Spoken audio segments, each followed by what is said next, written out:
በስመ አብ ወወልድ ወመንፈስ ቅዱስ አሐዱ አምላክ ይትባረክ እግዚአብሔር አምላከ አበዊነ ስቡህኒ ውእቱ ወልዑልኒ ውእቱ ለዓለም። የተወደዳችሁና የተከበራችሁ የእግዚአብሔር ቤተሰቦች አባቶች፣ እናቶች፣ ወንድሞች፣ እህቶች እንዲሁም ሕፃናት ሁላችሁም በእግዚአብሔር ስም እንደምን ሰነበታችሁ? ለዚች ሰዓትና ዕለት ያደረሰን ልዑለ ባሕሪ ቅዱሰ ባሕሪ ንጹሐ ባሕሪ ሕያወ ባሕሪ ዋህደ ባሕሪ እግዚአብሔር አምላካችን ዛሬም ዘወትርም ስሙ የተመሰገነ ይሁን። ከኅዳር 27 ጀምሮ እስከ ታኅሳስ 3 ቀን ድረስ ያለው መዝሙር ይቤሉ እስራኤል ይባላል። ይቤሉ እስራኤል ማለት እስራኤል አሉ ነው። እስራኤል ምን አሉ? ኢርኢነ ወኢሰማይነ ዘእውሩ ተወልደ።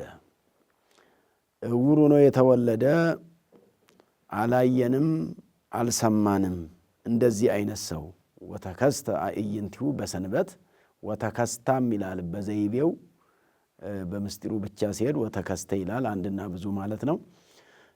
በሰንበት ቀን አይኑ የተገለጠ ሰው፣ የአይን ቦታ ያልነበረው፣ ግንባሩ ልሙጥ የነበረ፣ አይኑ የበራለት አላየንም ካሁን በፊት አሉ። ለእመ እምኀበ እግዚአብሔር ይኮነ እመ ይገብረ ዘንተ፣ ከእግዚአብሔር ዘንድ ባይሆን ይሄንን ባያደርግ ነበረ፣ ባላደረገም ነበር አሉ። ከእግዚአብሔር የሆነ ሰው ነው ይሄን ሊያደርግ የሚችለው አሉ። ወይቤልዎ ምንተ ትብል፣ ምን ትላለህ አሉት ሰውየውን የተፈወሰውን።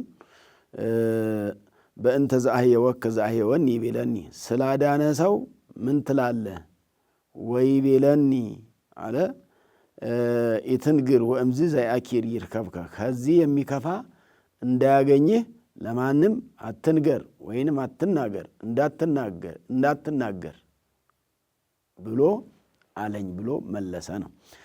ይህ መዝሙር ወንጌል ነው የሚገኘውም ወንጌል ይህ መዝሙር በዮሐንስ ወንጌል ምዕራፍ 9 ከቁጥር 1 ጀምሮ እስከ መጨረሻው ያለው ጤሜዎስ ተብሎ አይኑ የበራለት የአይን ቦታ ያልነበረው ልሙጥ የነበረ ሰው የሱን ነገር የሚያስረዳ ነው።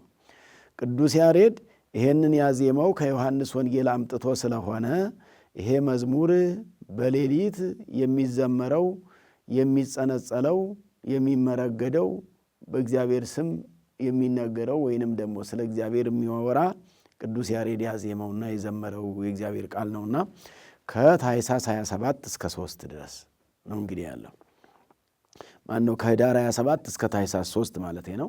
ከኅዳር 27 ቀን እስከ ታኅሳስ 3 ቀን ነው። እግረ መንገዱንም እንግዲህ በቤተ ክርስቲያናችን የበዓታን በዓል ለማክበር ዋዜማ ላይ እንገኛለን። ግንባታ ለበዓታ በሚል ርዕስ ለ7 ቀናት ስለ በዓታ ግንባታ እየታሰበ የሚሰነብትበት ነው። ከኅዳር 27 ቀን ጀምሮ እስከ ታኅሳስ 3 ቀን ግንባታ ለበዓታ በሚል ርዕስ ሁሉም ሰው ስለ በዓታ ግንባታ፣ ስለ ትምህርት ቤቱ፣ ስለ አብነት ትምህርት ቤቱ፣ ትምህርት የሚገኘው ከአብነት ትምህርት ቤት ነው። ሊቃውንት የሚገኙት፣ መምህራን የሚገኙት፣ ዲያቆናት የሚገኙት፣ ኤጲስቆጶሳት፣ ቆሞሳት የሚገኙት፣ ጳጳሳት የሚገኙት፣ ምሁራን የሚገኙት፣ መንፈሳውያን የሚገኙት ከትምህርት ቤት ነው። ከዛ ተገኝተው ነው ሌላውን ዓለም ሁሉም የሚያጣፍጡ ጨው የሚመረትበት፣ ጨው የሚዘጋጅበት፣ እናንተ የዓለም ጨው ናችሁ፣ እናንተ የዓለም ብርሃን ናችሁ የተባሉት የሚገኙበት ስለሆነ ጨው ማስገኛና ብርሃን ማስገኛ ቦታ ስለሆነ ይህንንም እግረ መንገዱን የምናስብበት ሳምንት ነው ለማለት ነው። እንግዲህ ወደ ወንጌሉ ከመሄዳችን በፊት መዝሙሩ ይሄ ከሆነ የዕለቱስ ምስባክ ማን ነው ስንል መዝሙረ ዳዊት መዝሙር 4 ቁጥር 2 ላይ ያለው ነው። እንዲህ ይላል ቃሉ፣ ደቂቀ እጓለ እመሕያው እስከ ማእዜኑ ታከብዱ ልበክሙ፣ እናንተ የሰዎች ልጆች ሆይ እስከ መቼ ድረስ ልቡናችሁን ታከብዳላችሁ? ልባችሁን እንዳታምን ታደርጋላችሁ አለ። ለምን ትታፈቅሩ ከንቶ ታሱ ሐሰተ፣ ከንቱ ነገርን ለምን ትሻላችሁ? ለምን ትወዳላችሁ? ወታሱ ሐሰተ፣ ሐሰትንስ ለምን ትፈልጋላችሁ? ለምን ትሻላችሁ? አእምሩ ከመ ተሰብሐ እግዚአብሔር በጻድቁ፣ እግዚአብሔር በጻድቁ በእውነተኛው ሰው እንደተመሰገነ እንደተገለጠ እወቁ አለ።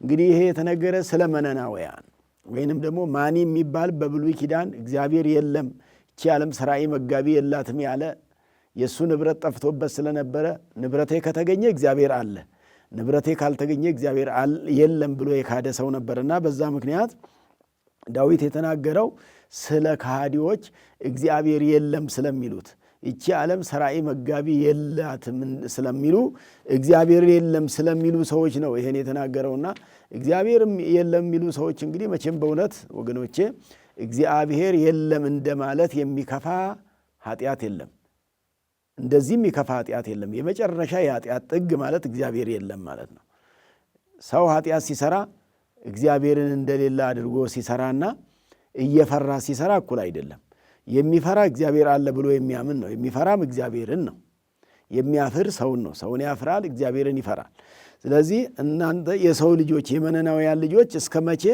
ልቡናችሁን ታከብዳላችሁ ማለት ልበ ከባዳ መሆን ልበ ደንዳና መሆንን የከለከለበት ምዕራፍና ክፍል ነው ይሄ ወይንም ደግሞ የትምህርት ክፍል ነው የመዝሙረ ዳዊት ክፍል ነው ወአጸን ልቦ ለፈርዖን እንዲል እንግዲህ ልቡ የጸና ሰው በክደት የጸና ሰው ክደት የበዛበት ሰው ልበ ደንዳና ማለት ነው ቅዱስ ያዕቆብም በመልእክቱ ወአስባይክሙ ልበክሙ ከመ ዘያሰብህ ላህመ ለዕለተ ጥብሃት ለሚታረድበት ዕለት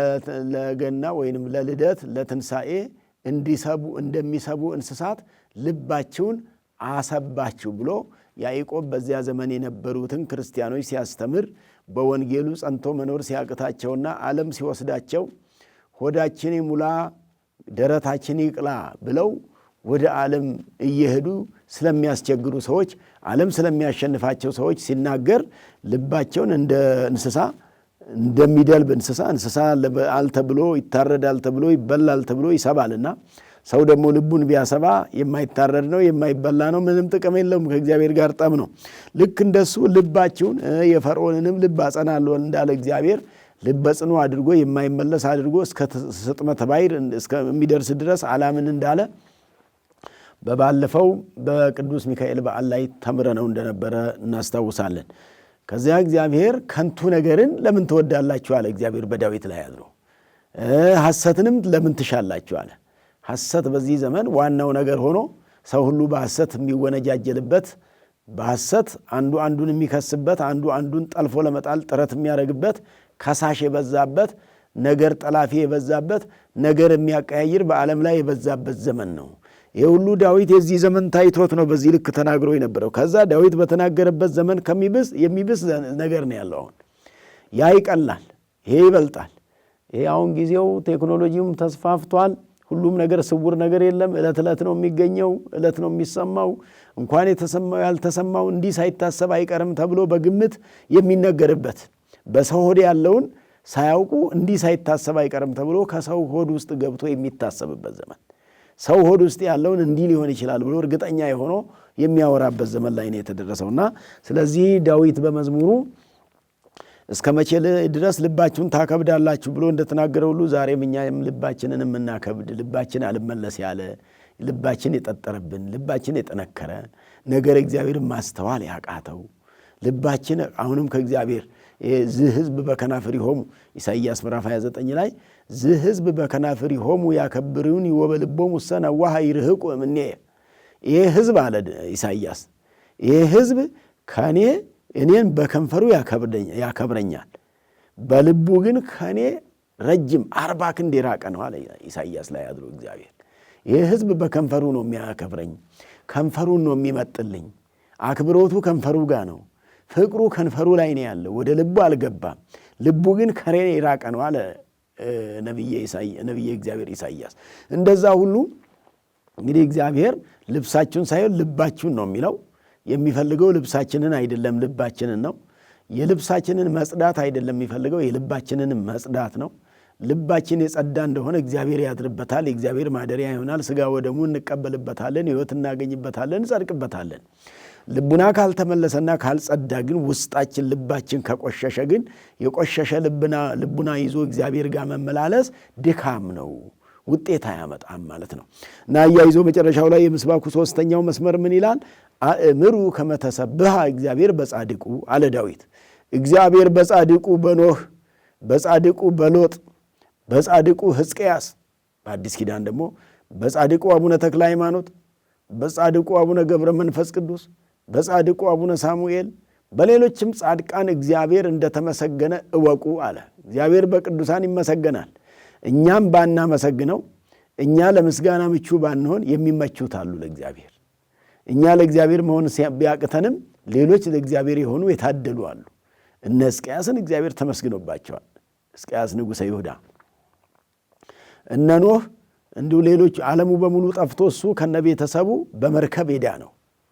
እንደ ኖህ ያለ ደግ ሰው በእግዚአብሔር ወረከበ ኖህ ሞገሰ በቅድመ እግዚአብሔር፣ በእግዚአብሔር ፊት ባለሟልነትን ያገኘ ኖህ፣ ጻድቅ ኖህ፣ ሌላ ሁሉ ሲጠፋ መርከብ ሰርቶ ትውልድን ያተረፈ፣ 8 ነፍሳት ከራሱ ጋር ያተረፈ፣ ሌሎችንም እንስሳት የሚበሉና የማይባሉትን ለዘር እንዲያተርፍ እግዚአብሔር የነገረው፣ እግዚአብሔር ከዓለም ላይ ብዙ ሺዎች ሰዎችን አጥቶ አንድ ኖህን ያገኘበት ዘመን፣ ብዙዎች ለእግዚአብሔር መሆን ተስኗቸው እሱ ብቻ ለእግዚአብሔር ሆኖ የተገኘ።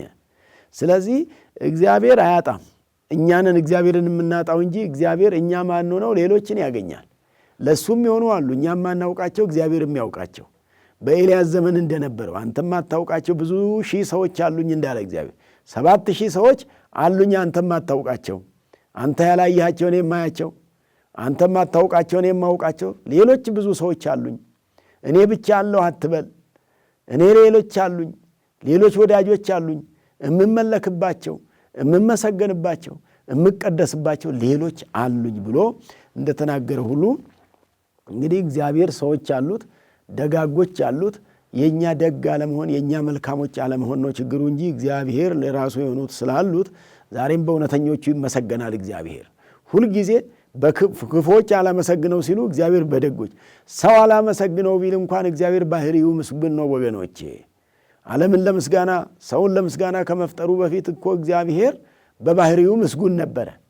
ምስጋና ከሱ የተቋረጠበት አልነበረም። ስብሐቲሁ ዘእማቤሁ ብለን የምንለው ምስጋና የባህሪው ነው። ወውዳሴሁ እምዚአሁ፣ ፍጹም ምስጋናም ከራሱ ነው። ምስጋና ከባህሪው ነው የሚመነጨው። ባህሪው ምስጉን ነው። ባህሪው መገለጫው ምስጋና ነው። የባህሪ ሀብቱ ምስጋና ነው እና የእግዚአብሔር ምስጋና በሁላችን አንደበት ላይ ይደርልን።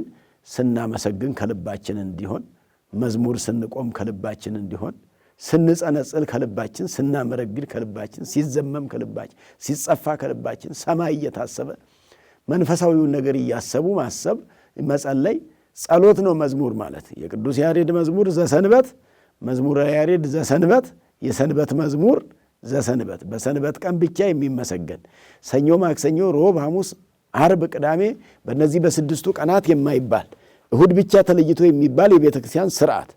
ይሄ እንግዲህ ደብር በተባሉ ትልልቅ አድባራት የሚቆምባቸው፣ ምናልባት በገጠር አገልጋይ በሚያንስበት ላይ ይቆም ይችላል።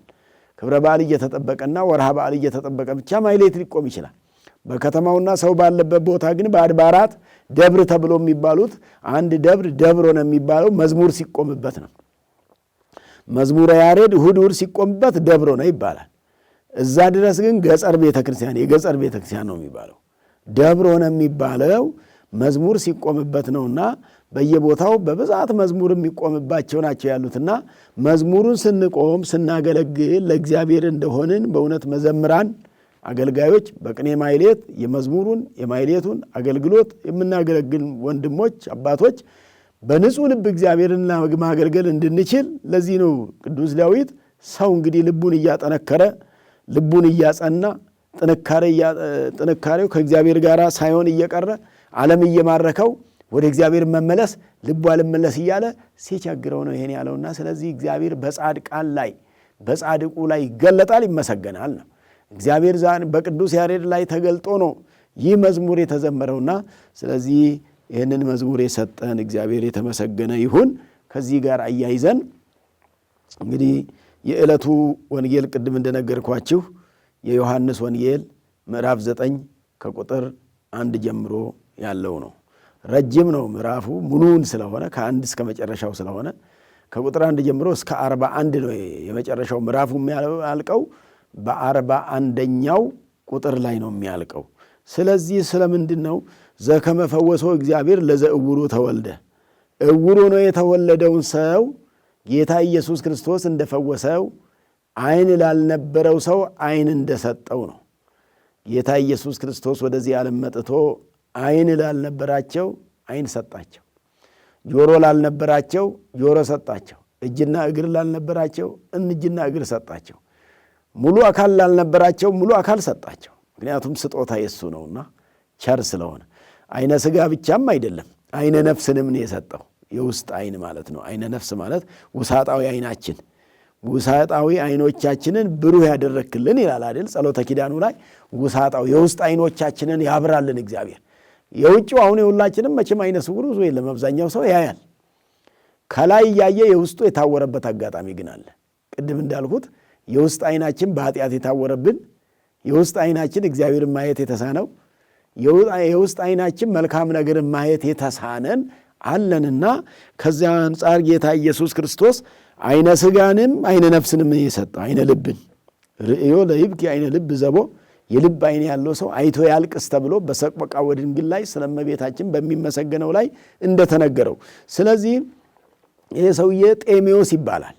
ዓይነ ስውሩ ዓይን ያልነበረው በልመና ነበር የሚተዳደረው። ሰርቶ መብራት ስለማይችል በየለመነ ከሰው እጅ ሳንቲም እየጠበቀ ይተዳደር የነበረ ሰው ነው። በኋላ ነው ጌታ ኢየሱስ ክርስቶስ ታሪኩን እየቀየረለት የነበረው። ወእንዘ ያህልፍ እግዚእ ኢየሱስ እምዬ ርእየ ብእሴ ዘዕውሩ ተወልደ፣ ዕውሩ ነው የተወለደ ሰው አየ። ወተስእልዎ አዝማዲሁ፣ ዘመዶቹ ለመኑ ጠየቁት ይላል። ይሄ ሰውዬ በኃጢአተ መኑ ተወልደ ዝብእሲ ወይንም ዝንቱ ብእሲ፣ ይሄ ሰው በማን ኃጢአት ተወለደ አሉ ደቀ መዛሙርቱ። የጌታ ኢየሱስ ክርስቶስ ደቀ መዛሙርት ሐዋርያት ጥያቄ ያቀረቡ። በዛ አዝማዲሁ ወሚመ በዘርእሱ፣ በዘመዶቹ ኃጢአት ምክንያት ነው ወይ? በአባት በእናት ምክንያት ዘመዶቹ በድለው ዘመዶቹ ኃጢአት ሰርተው በእነሱ ምክንያት ይሆን በምክንያት ነው ዕውር ሆኖ የተወለደው ብሎ አሉ።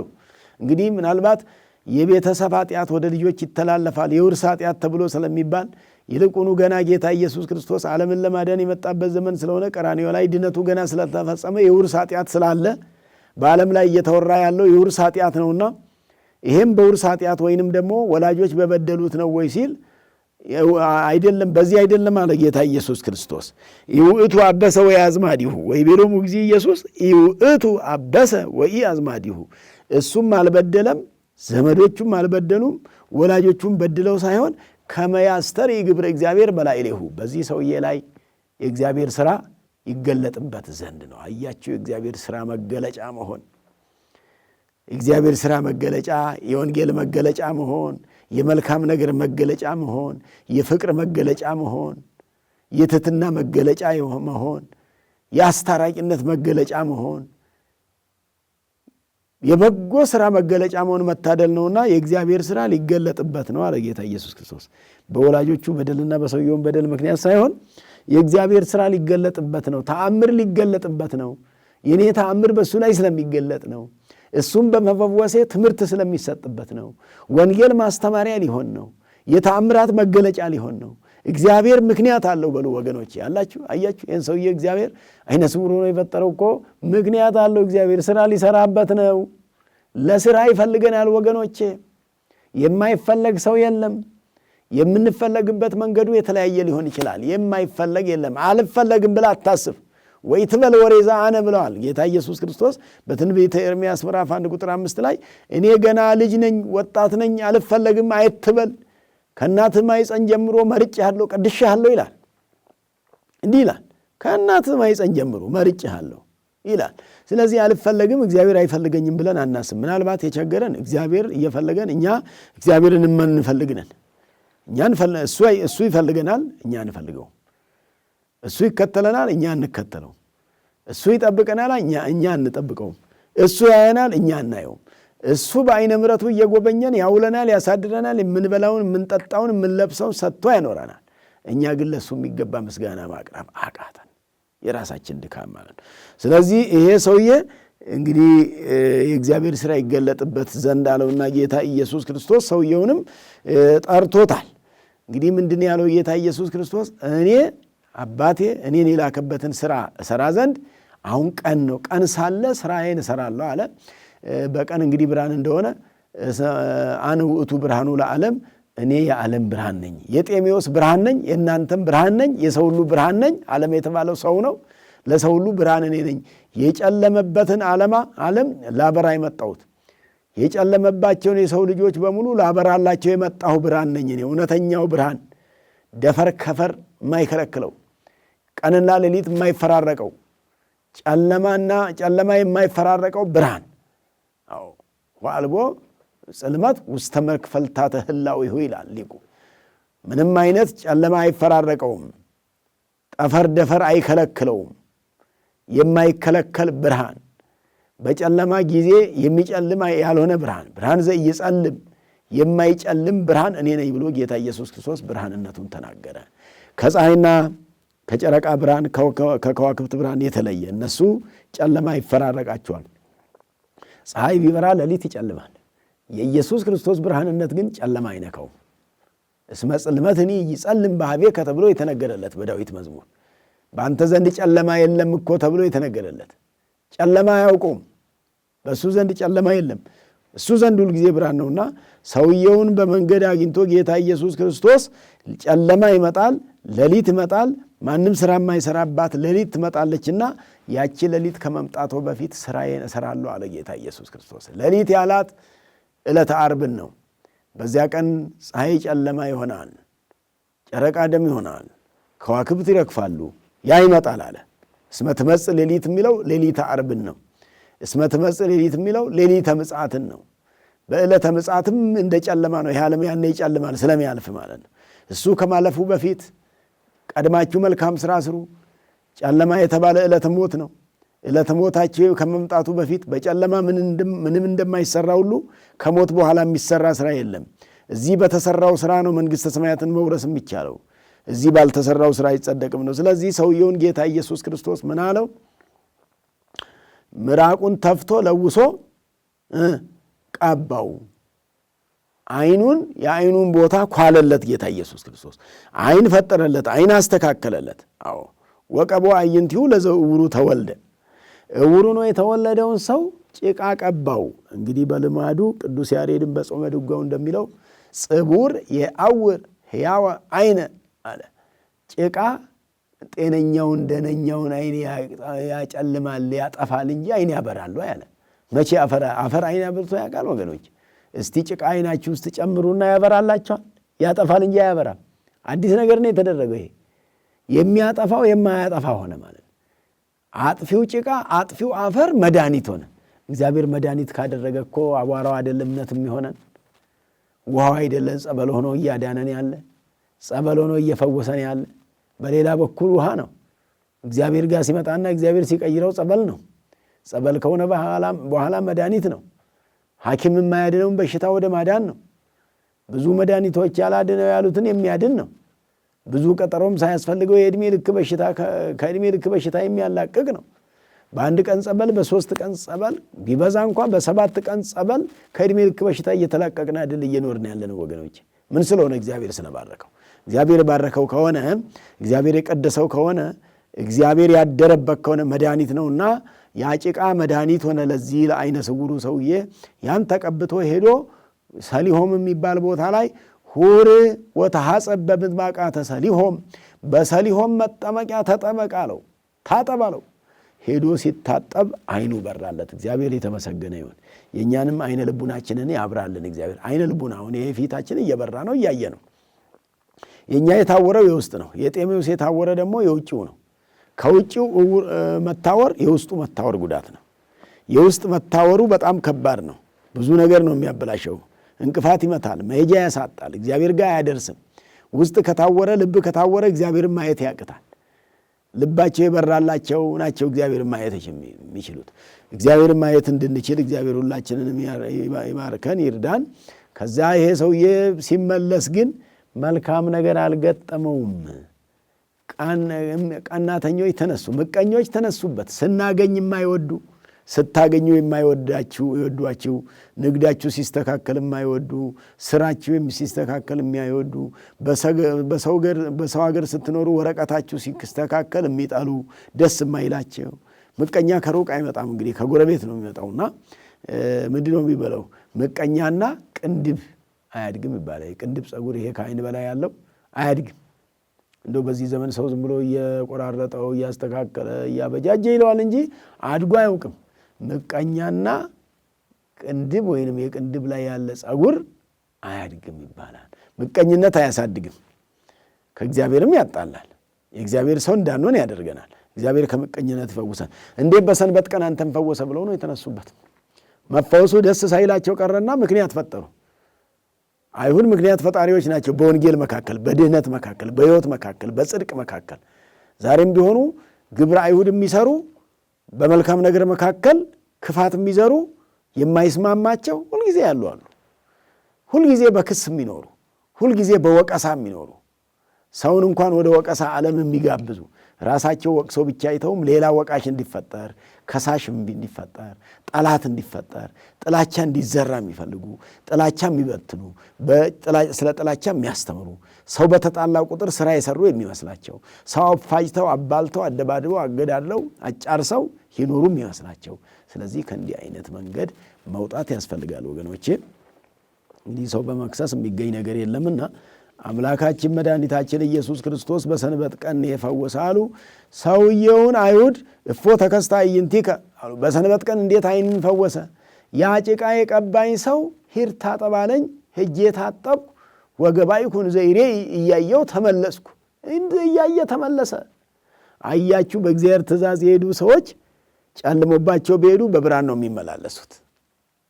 የእግዚአብሔርን ትእዛዝ ጠብቆ ሄዶ ባይታጠብ እኮ አይድንም ነበረ። እግዚአብሔር ሂድ ታጠብ ሲለው እሺ በጄ ነው ያለው።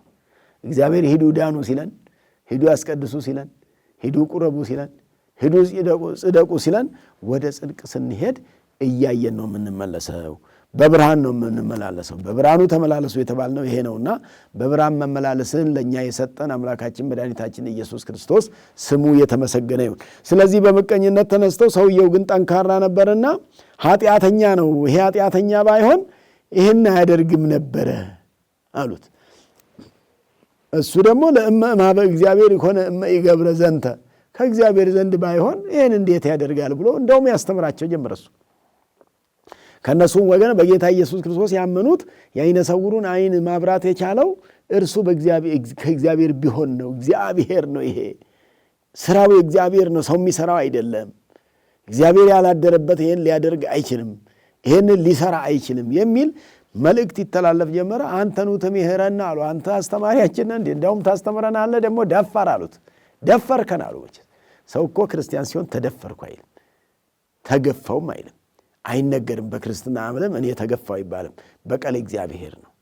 እና እንዴት እንዲህ ትናገረናለህ ብለው ወደ አባቶቻችን ጸሐፍትና ፈሪሳውያን ወስደን ስናስገርፍህ እውነቱን ትናገራለህ ማለት እንደፈወሰ በሳማ ይገርፈዋል አሉ።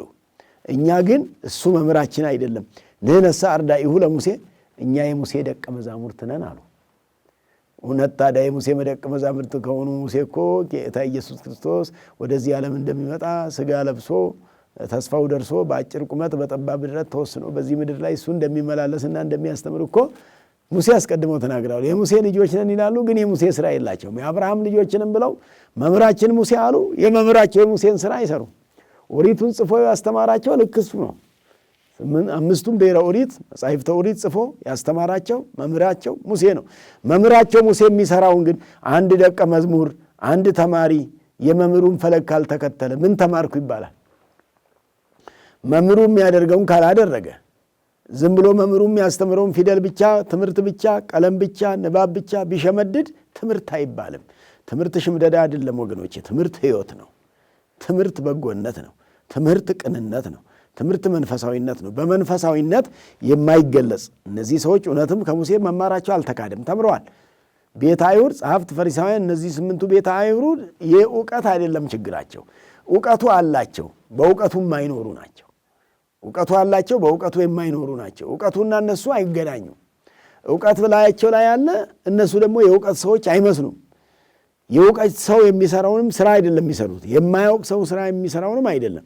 አውቆ የሚያጠፉ አውቆ አጥፊዎች አይነት ናቸውና ስለዚህ መድኃኒታችን ኢየሱስ ክርስቶስ እነርሱን ገሰጻቸው። ያንን ጤሜዎስንም ከዚህ የሚከፋ እንዳያገኝህ አትንገር፣ በሰንበት መፈወስን ገና ጊዜው እስከሚደርስ ድረስ ይፈትኑሃልና። መጻጉዕ ጌታ ኢየሱስ ክርስቶስን በጥፊ የመታ ነው፣ ለምን በሰንበት ቀን ፈወስከኝ ብሎ።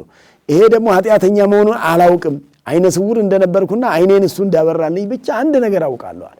የማውቀው ነገር ይሄንን ነው አለ። እውነት መመስከር ነው ክርስቲያኖች፣ የምናውቀውን እውነቱን ብቻ መናገር። እውነት ከምድር ላይ ያለቀ ይመስል ሰው በውሸት ተወጥሮ ይኖራል። እውነት ከምድር ላይ ሳያልቅ፣ እውነት ሳይታጣ፣ እውነት እያለ ውሸት ምን ይጠቅማል? እውነትን ይዘን በእውነት የምንመላለስ ስንሆን አምላካችንም የሚወደው እሱ ነውና፣ ስለዚህ ሚኪለ ገቢረ ወይም እንተኒ ይህንን ሁሉ ማድረግ ባልቻለ ነበረ ከእግዚአብሔር ባይሆን የተባለውና ራሱ እግዚአብሔር ነው። ራሱ እግዚአብሔር አባት እናቱም በዚህ በልጃቸው ምክንያት መከራቸውን አይተዋል። ተጠርተው ተጠየቁ። አይሁድ አንገላቷቸው። እስመ አዘዙ አይሁድ ለእመቦዛ አምነ በእግዚእ ከመ ክርስቶስ ውእቱ ይሰደድ እምኩራብ። በክርስቶስ ያመነ ሰው ቢሆን ከእድር ከማይበረሰብ ከማይበራዊ ነገር እንዲገለል ይሄን አዋጅ አስነግረው ይኖሩ ነበርና ወላጆቹንም አስጨነቋቸው። የሱን ወላጆች የምታውቁት ነገር እኛ አናውቅም፣ ከመዝንቱ ውእቱ ወልድነ ልጃችን እንደሆነ እናውቃለን፣ አይነ ስውር ሆኖ እንደተወለድም እናውቃለን። እኛም ብዙ ጊዜ ለማሳከም ሞክረን አልሳካ ያለን የሚዳንበት መንገድ አዋቂ ካለ ብለን ብዙን የለፋ ነው፣ ብዙን የደከም ነው፣ ሳይፈወስ እንደቀረ እናውቃለን። ዛሬ ግን አይኑ በርቶለት እየሄደ እንደሆነ ይሁን እንደናንተው እያየን ነው። ሌላውን ነገር ግን የምናውቀው ነገር በቃ አካባቢውን አስጨነቁ። ምርመራው በዛ፣ ቃል ስጡ ማለቱ በዛ፣ ስለ ጤሜዎስ ስለፈወሰው ስለተፈወሰው ጥያቄው በዛ። እንኳን ተፈወሰ በማለት ፈንታ መሰናክል ማዘጋጀት በዛ። ሰንበት ተሽሯል ማለት በዛ። የሰንበት ጌታን ሰንበትን ሻረ ብሎ ማውራትስ ምን ማለት ነው? ራሱ የሰንበቱን ጌታ ማን ነው የሰራትና ማን ነው የሚሽራት? ማን ነው ያዘጋጃትና ማን ነው ደግሞ የሚያሳልፋት? የሰንበቱስ ባለቤት እሱ አይደል? እረፉባት፣ ተቀደሱባት፣ ዳኑባት፣ የዓለም ሥራ አትስሩባት፣ ከመከራ ሥጋ ከጻማ ሥጋ ከሥጋ ድካም እረፉባት የተባለውስ በሱ በኩል አይደለም ወይ? ስለዚህ ከሱ ከእግዚአብሔር የተገኘችውን ሰንበት እነሱ ለሷ ተቆርቋሪ መስለው ምቀኝነቱን ነው በዚህ እያስኬዱ ያለው እንጂ የሰንበት ጉዳይም አሳስቧቸው አይደለም። የሃይማኖት ጉዳይም አሳስቧቸው አይደለም። የነሱ ክብር ይቀንሳል። አዎ ክብራቸውን ወደዱ። እስመ አፍቀሩ ስብሐተ ሰብእ ከሰው ወገን ያለውን ምስጋና ከሰው በኩል ያለውን ውዳሴ ከንቱ መቸር ፈለጉ፣ መሰጠት ፈለጉ። ይሄ ያስፈልገናል አሉና ስለዚህ አምላካችን መድኃኒታችን ኢየሱስ ክርስቶስ በዕለተ ሰንበት ይሄንን ሰው ቅዳሜ ቀን የፈወሰውና የፈውሱ ጉዳይ ነው ዋናው ደስ የሚለው እንጂ ጌታ ሰንበትን አይሽርም። እንደውም ጤሜዎስን በመፈወስ አይነ ስውሩን አይኑን በማብራት ሰንበትን አከበረ ነው። አይነ ስውርን አይኑን በማብራት ሰንበትን አከበረ ነውና አምላካችን መድኃኒታችን ኢየሱስ ክርስቶስ ስሙ የተመሰገነ ይሁን።